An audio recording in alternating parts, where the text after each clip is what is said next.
Olá pessoal, sejam muito bem-vindos a mais um vídeo do nosso canal. Estou muito feliz de vocês estarem aqui, tá bom? Não esqueçam de se inscrever nele, tá? No nosso canal. Curtam, comentem e compartilhem esse vídeo para ajudar o nosso canal a crescer e chegar a mais pessoas e ajudar as mais pessoas também a ganharem conhecimento sobre a história espiritual do Brasil, com o livro Brasil, Coração do Mundo, Pátria do Evangelho. O nome do livro vai estar escrito bem aqui em cima, tá bom?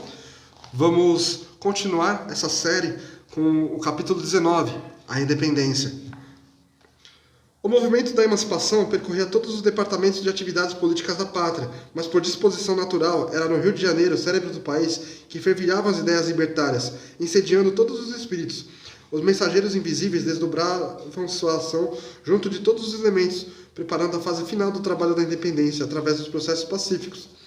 Os patriotas enxergavam no príncipe Dom Pedro a figura máxima que deveria encarnar o papel de libertador do reino do Brasil. O príncipe, porém, considerando as tradições e laços de família, hesitava ainda em optar pela decisão suprema de se separar, em caráter definitivo da direção da metrópole. Conhecendo as ordens rigorosas das cortes de Lisboa, que determinavam o imediato regresso de Dom Pedro a Portugal, reúnem-se os cariocas para tomar as providências de possível execução e uma representação com mais de 8.000 assinaturas é levado ao príncipe regente pelo Senado da Câmara. Acompanhado de numerosa multidão, a 9 de janeiro de 1822, Dom Pedro, diante da massa de povo, sente a assistência espiritual dos companheiros de Ismael, que o incitam a completar a obra de emancipação política da pátria do Evangelho, recordando-lhe simultaneamente as palavras do pai no instante das despedidas. Aquele povo já possuía consciência da sua maioridade e nunca mais suportaria o retrocesso à vida colonial, integrado que se achava no patrimônio das suas conquistas e das suas liberdades. Em face da realidade positiva, após alguns minutos de angustiosa expectativa, o povo carioca recebia, por intermédio de José Clemente Pereira, a promessa formal do príncipe que ficaria no Brasil, contra todas as determinações das cortes de Lisboa, para o bem da coletividade e para a felicidade geral da nação. Estava assim proclamada a independência do Brasil, com a sua audaciosa desobediência às determinações da metrópole portuguesa. Todo o Rio de Janeiro se enche de esperança e de alegria, mas as tropas fiéis a Lisboa resolvem normalizar a situação, ameaçando abrir luta com os brasileiros, a fim de se fazer cumprir as ordens da coroa. Jorge de Avilés, comandante da divisão, faz constar imediatamente os seus propósitos, e a 11 de janeiro as tropas portuguesas ocupam o Morro do Castelo, que ficava a cavaleiro da cidade. Ameaçado de bombardeio, o povo carioca reúne as multidões de milicianos, incorpora-os às tropas brasileiras e se posta contra o inimigo no campo de Santana. O perigo iminente faz tremer o coração fraterno da cidade. Não fosse o auxílio do alto, todos os propósitos de paz se teriam malogrado numa pavorosa maré de ruína e de sangue. Ismael acode ao apelo das mães desveladas e sofredoras, e com seu coração angélico e santificado, penetra as fortificações de Avilés e de faz sentir o caráter odioso das suas ameaças à população. A verdade é que, sem o tiro, o chefe português obedeceu com humildade à intimação do príncipe Dom Pedro, capitulando a 13 de janeiro e retirando-se com as suas tropas para a outra margem da Guanabara, até que pudesse regressar com elas para Lisboa. Os patriotas, daí por diante, já não pensam noutra coisa que não seja a organização política do Brasil. Todas as câmeras e núcleos culturais do país se dirigem a Dom Pedro em termos elogiosos, louvando-lhe a generosidade e exaltando-lhe os méritos. Os homens eminentes da época, a cuja frente somos forçados a colocar a figura de José Bonifácio como a expressão culminante dos Andradas, auxiliam o príncipe regente, sugerindo-lhe medidas e providências necessárias. Chegando ao Rio por ocasião do grande triunfo do povo, após a memorável resolução do Fico, José Bonifácio foi feito ministro do Reino do Brasil e dos Negócios Estrangeiros. O patriarca da independência adota as medidas políticas que a situação exigia, inspirando com êxito o príncipe regente nos seus delicados encargos de governo.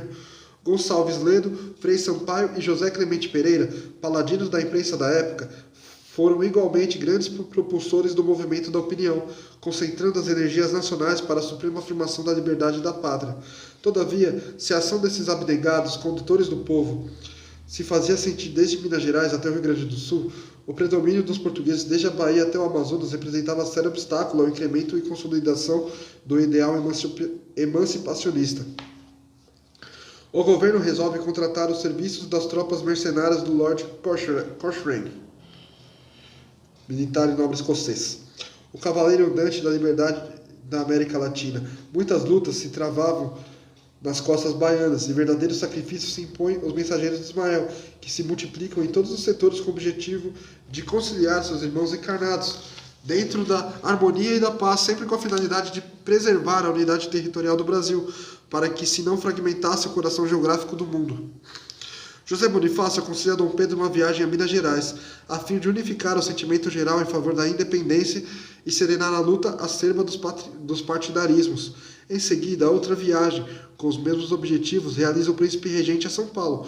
Os bandeirantes, que no Brasil sempre caminharam na vanguarda da emancipação e da autonomia, recebem-no com o entusiasmo da sua paixão libertária e com a alegria da sua generosa hospitalidade. E enquanto há música e flores nos teatros e nas ruas paulistas, comemorando o acontecimento, as falanges invisíveis se reúnem no colégio de Piratininga. O conclave espiritual se realiza sob a direção de Ismael, que deixa irradiar a luz misericordiosa do seu coração. Ali se encontram heróis das lutas maranhenses e pernambucanas, mineiros e paulistas, ouvindo-lhe a palavra cheia de ponderação e de ensinamentos.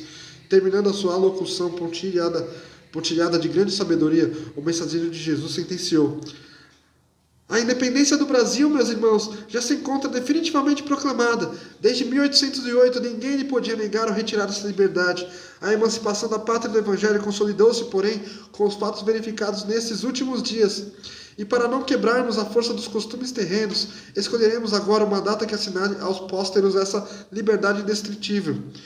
Dirigindo-se ao Tiradentes, que se encontrava presente, rematou: o nosso irmão, martirizado há alguns anos pela grande causa, acompanhará Dom Pedro em seu regresso ao Rio, e ainda na terra generosa de São Paulo, auxiliará o seu coração no grito supremo da liberdade. Uniremos assim uma vez as duas grandes oficinas do progresso da pátria, para que sejam as registradoras do inesquecível acontecimento nos fatos da história. O grito da emancipação partiu das montanhas e deverá encontrar aqui o seu eco realizador. Agora, todos nós que aqui nos reunimos, no Sagrado Colégio de Piratininga, elevamos a Deus o nosso coração em prece pelo bem do Brasil. Dali, do âmbito silencioso daquelas paredes respeitáveis, saiu uma vibração nova de fraternidade e de amor. Tiradentes acompanhou o príncipe nos seus dias faustosos, de volta ao Rio de Janeiro. Um correio providencial leva ao conhecimento de Dom Pedro as novas imposições das cortes de Lisboa, e ali mesmo, nas margens do Ipiranga, quando ninguém contava com essa última declaração sua, ele deixa escapar o grito de independência ou morte! Sem suspeitar de que era dócil instrumento de um emissário invisível, que velava pela grandeza da pátria. Eis porque o 7 de setembro, com escassos comentários da história oficial, que considerava a independência já realizada nas proclamações de 1º de agosto de 1822, passou à memória da nacionalidade inteira como o Dia da Pátria, e data involvidável da sua liberdade. Esse fato despercebido da maioria dos estudiosos representa a adesão intuitiva do povo aos elevados desígnios do mundo espiritual. Mano, dá vontade de chorar, é linda, é uma história muito bonita. A gente tem o poder de mudar o mundo e a gente nem sabe. Por quê? Temos muitos espíritos de amor próximos de nós. E aqui é só mais uma prova disso. Era para ser dia 1º de agosto, foi dia 7 de setembro. Porque tinha que ser. Tinha que ser 7 de setembro. Pessoal, muito obrigado. Desculpa por me emocionar um pouco aqui, tá? Mas eu acho maravilhosa a nossa história. A história do nosso país amado e abençoado, tá bom? Fique com Deus e até a próxima, tá? Fui!